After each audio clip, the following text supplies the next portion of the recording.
Байғозы Наймантайұлы кесенесі Қарағанды облысы Шет ауданы Жыланды ауылынан 2 шақырым жерде Жаман Сарысу өзенінің жағасында орналасқан.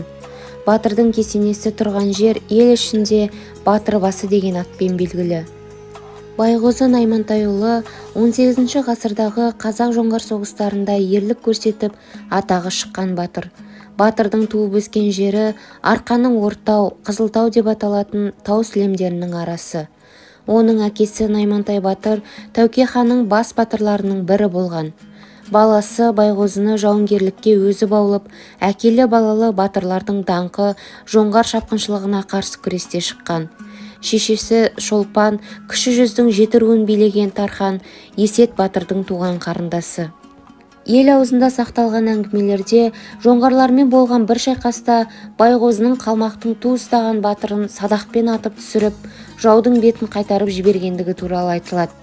Оның бұл ерлігі Абылай хан мен Шақшақ Жәнібек бастаған қазақ қолын жеңілістен сақтап, күтпеген жеңіске жеткізген. Байғозы батырдың аты осы оқиғадан кейін елге танымал бола бастаған.